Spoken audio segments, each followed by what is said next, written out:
Ադրբեջանը վերջին օրերին պարբերաբար տեղեկություն է տարածում, թե իբր Հայաստանի զինված ուժերի ստորաբաժանումները կրակ են բացել սահմանագոտու արևելյան եւ հարավ-արևելյան հատվածներում տեղակայված ադրբեջանական դիրքերի ուղղությամբ։ Հայկական կողմը հերքում է այդ տեղեկությունները եւ ամեն անգամ հիշեցնում, որ պատրաստ է հետաքննել, եթե Ադրբեջանը հիմնավորող փաստեր ներկայացնի եւ պատրաստ է նաեւ համատեղ հետաքննելու մեխանիզմներ ստեղծել։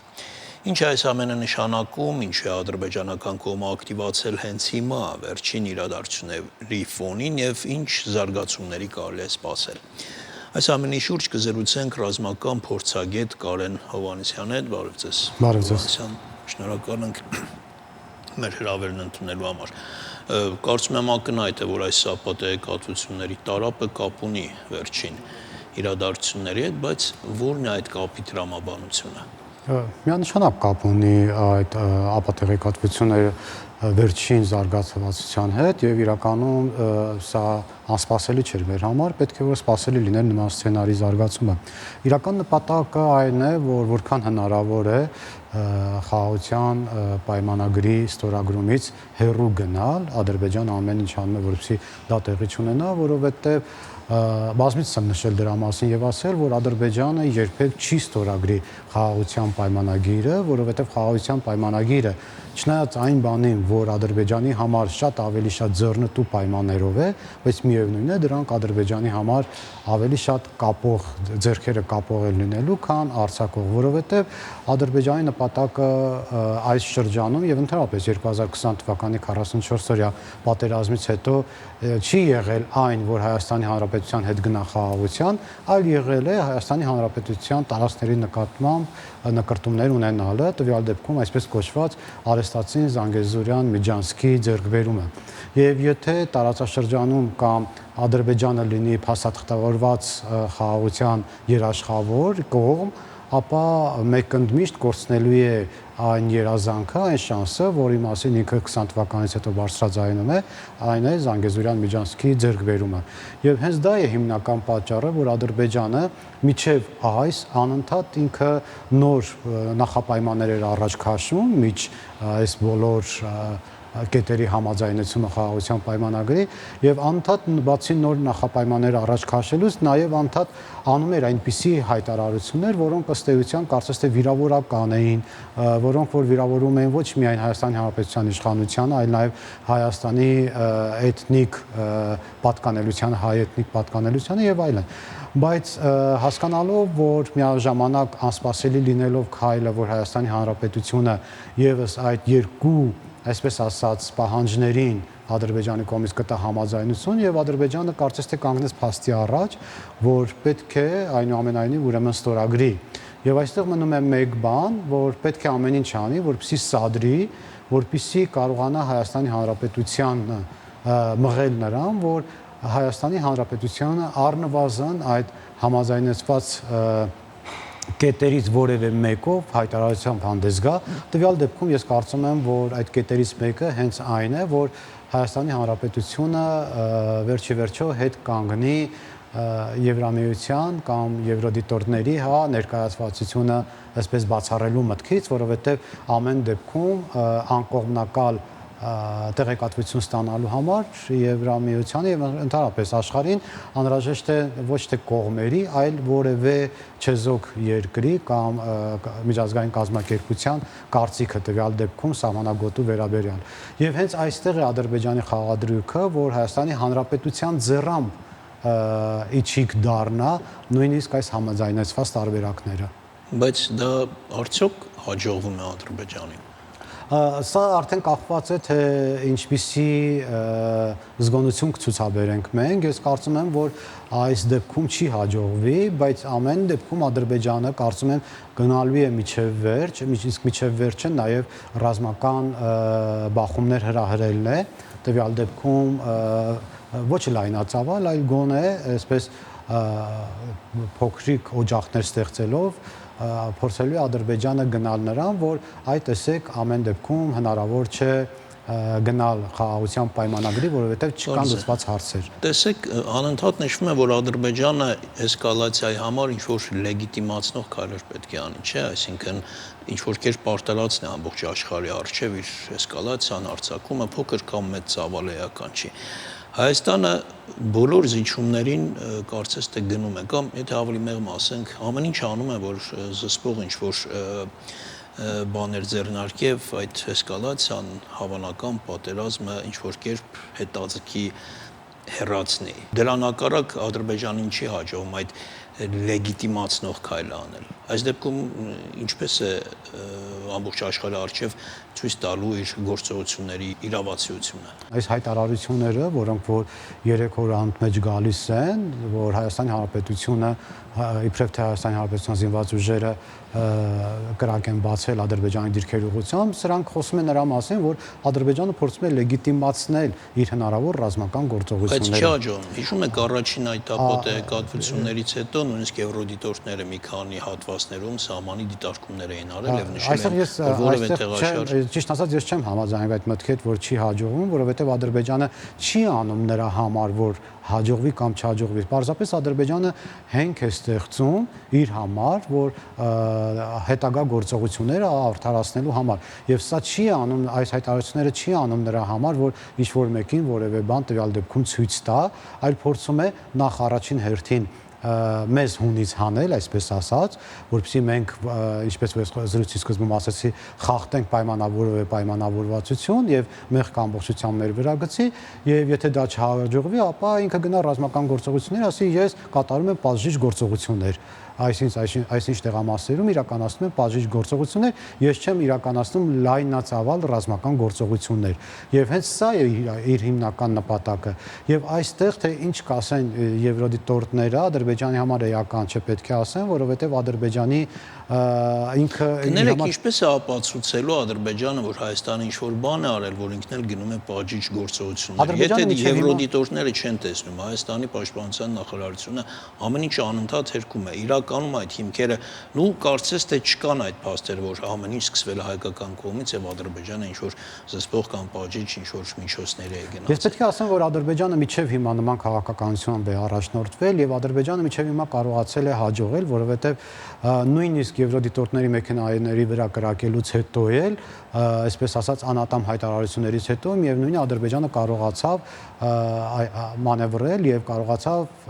այսպես ճիշտ դուրս գալ եւ իր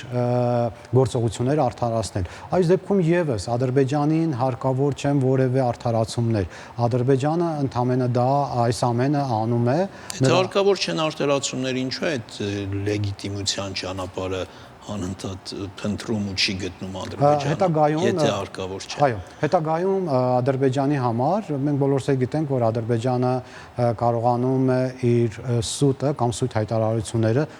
լեգիտիմացնել արդեն միջազգային կառույցներում հետագայի համար, որ ինքը, տեսեք, ես փաստաթղթավորել եմ, ես այսինչ ժամին հայտարարությունը տարածել եմ, որ կրակոց է եղել եւ այլն եւ այլն։ Եվ սրանք բոլորը նրա համար են, որ հետագայում ինքը լեգիտիմացնի իր ռազմական պատժիչ հնարավոր գործողությունները, որոնք որ իրականացրել է։ Ամեն դեպքում Ադրբեջանի այս գործողությունները նաեւ խոսում են նրա մասին, որ ինքը Բաքվի իշխանությունը կամ Ադրբեջանի իշխանությունը նաև ներքին խնդիրներ է փորձում լուծել, որովհետև հայ-ադրբեջանական հակամարտությունը որոշ առումով նաև Ադրբեջանի իշխանության երկարակեցության, այսպես ասած, գրավականն է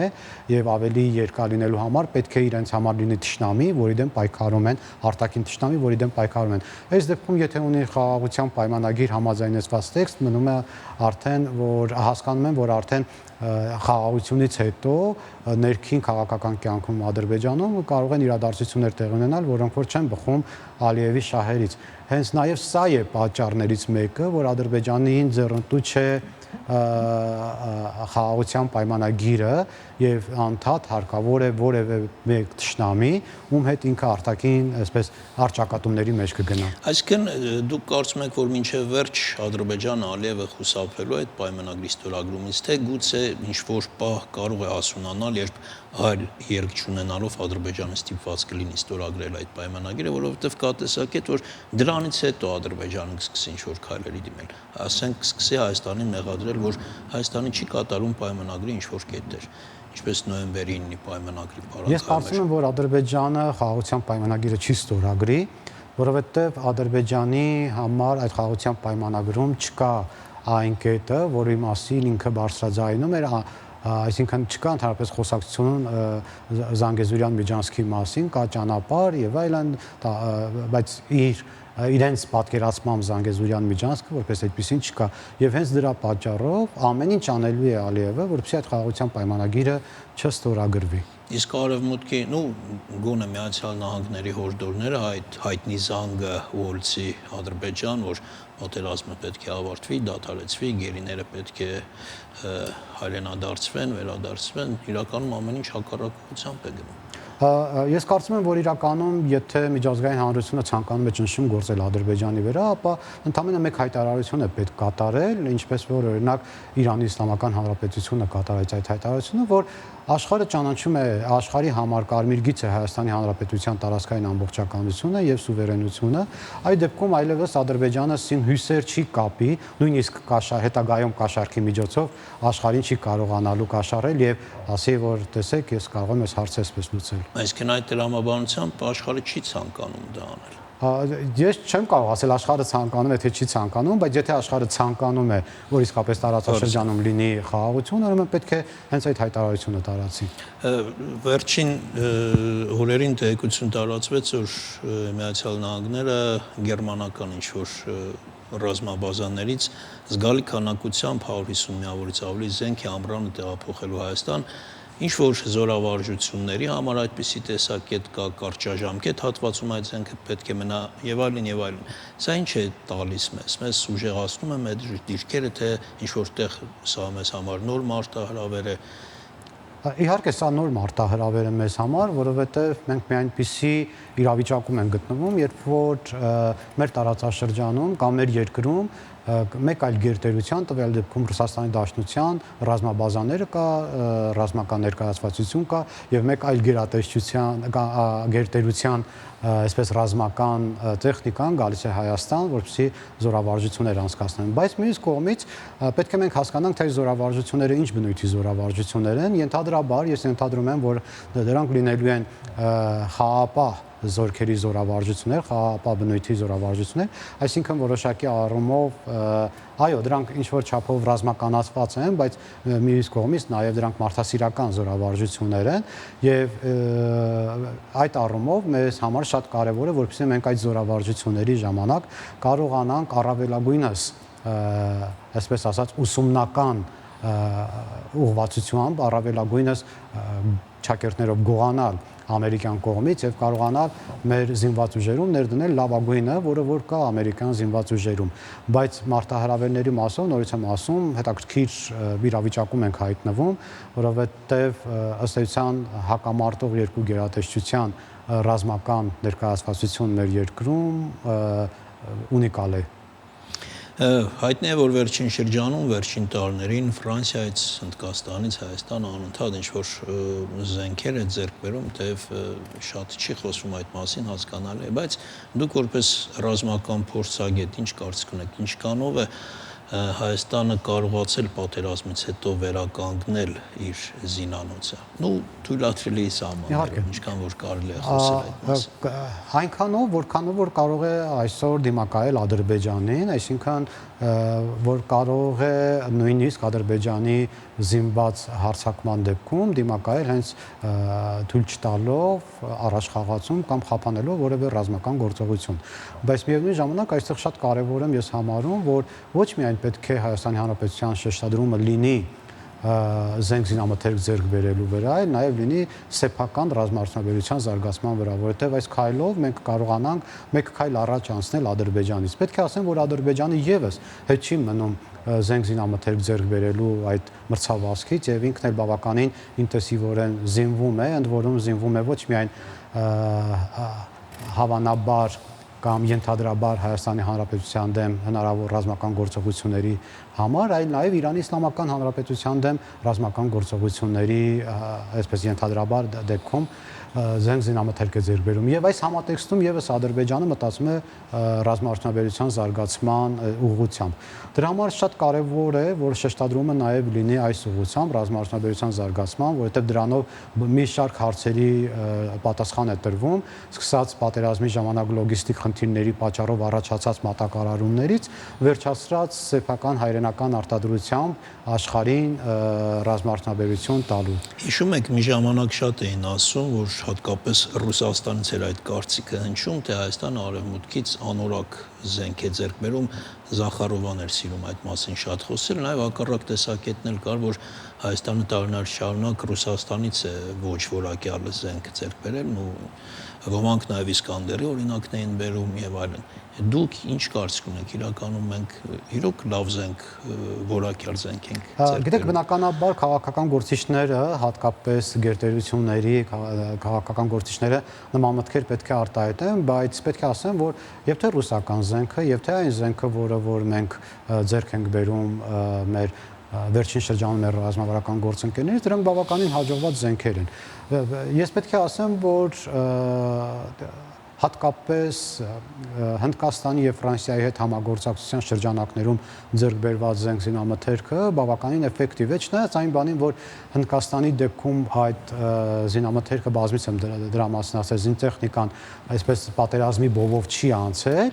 բայց ամեն դեպքում ինքը բավականին խոստումնալից է եւ ինքը շատ արագ ադապտացվող զինտեխնիկա է եւ կարող է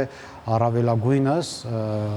այսպես դրական դինամիկայով ադապտացվել մեր տարածաշրջանին։ Ինչ վերաբերվում է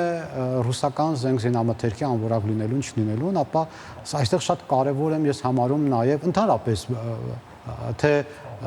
արևմտյան, թե հնդկական, թե ֆրանսիական, թե ռուսական զենք զինամթերքի դեպքում ես շատ կարևոր եմ համարում թե սպասարկումը եւ թե օգտագործման մեթոդները։ Եթե չես կարողանում օգտագործել զինտեխնիկան, դա չի նշանակում, որ այդ զինտեխնիկան վատն է։ Պետք է կարողանաս տիրապետել եւ այն կարողանաս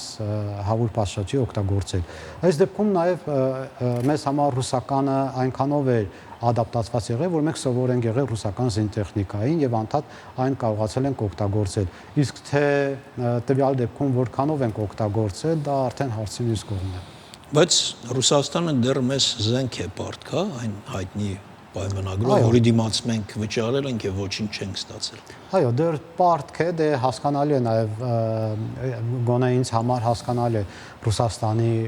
այդ պարտք լինելու հանգամանքը, որովհետև Ռուսաստանը ինքը պատերազմի մեջ է գտնվում եւ դժվար թե ինքը որևէ զենք զինամթերք, զինտեխնիկա արտահաներ տվյալ դեպքում, սակայն որ Ռուսաստանը ունի պարտավորություն Հայաստանի Հանրապետության նկատմամբ զենք զինամթերք մատակարարելու տեսքով, դա պարզ է։ Եվ մի հարցել այս վերջին աշխարհակաղակական զարգացումներին ու հատկապես Թրամփ-Պուտին այս նշմարմող ջերմության ֆոնին գուցե պետք է ինչ-որ կերպ վերանայել հապկի այդ հարաբերությունները։ Տեսեք, մենք դեռ դուրս չենք եկել հապկից, բայց սառեցված է մեր այնտեղ մասնակցությունը բոլոր գործընթացին, մի խոսքով այսպես արկախված վիճակ է։ Պետք է այս ուղղությամբ նոր ինչ-որ գաղափարների շուրջ մտածել։ Ընդհանրապես ռազմական ալյանսներից դուրս գալու համար պետք է լինեն հստակ պատճառներ կամ հակառակը ռազմական ալյանս մտնելու համար պետք է ունենան հստակ պատճառներ։ Այս դեպքում հապկի հետ մեր հարաբերությունները դեռևս պարզեցված չեն, այսինքն մենք այն ինչի համար որ հապկի հետ մեր հարաբերությունները սառեցրել ենք, այդ հարցը դեռևս լուծված չի։ Եվ երբ որ հապկը մեզ պատասխանել էր, որ կամ չգիտեմ հապկի ներկայացուցիչը, որ Հայաստանի Հանրապետության սահմանները որտեղ են սկսվում, որտեղ են վերջանում, չգիտենք, այդ հարցը դեռևս լուծված չէ եւ պետք է մենք դա հստակեցնենք հապկի հետ եւ որպեսզի կարողանանք հետո գնալ, թե չէ կստացվի կրկին նույն բանը, որ հապկի հետ հարաբերությունները բարելավենք, ելնելով աշխարհակաղակական նոր իրավիճակով եւ կրկին ինչ-որ ռազմական գործողություններ սկսվեն, վերսկսվեն եւ նույն կոտրած տաշտակի առջև են կանգնելու, հապկը կրկին նույն պատճառաբանությամբ կարող է ասել, որ ես չեմ կարող ձեզ օգնել, որովհետեւ չգիտեմ ձեր սահմանները որտեղ են սկսվում եւ ավարտվում։ Եվ շատ կարճ վերջին ամենաշատ նորից շարքվող քննարկվող թեմաներից ռուս-ուկրաինական պատերազմի ավարտը տեսանելի է մոտ ապագայում։ Ավարտ որպես այդպիսին ես կարծում եմ դեռևս չէ, բայց որպես ակտիվ փուլի ավարտ, այո, տեսանելի է, բայց հակամարտությունը որպես այդպեսին կարծում եմ շատ երկար է գնալու, որովհետև շրջադարձային իրադարձություններ են տեղի ունեցել, որոնց հետ պետք է Ուկրաինան նաև հաշվի նստի եւ որոնց հետ պետք է կարողանան հաշվի նստել ոչ միայն Ուկրաինան, այլ նաև Եվրոպան։ Շնորհակալություն, Այսքանը։ Մեր հյուրն էր ռազմական փորձագետ Կարեն Հովհաննիսյանը։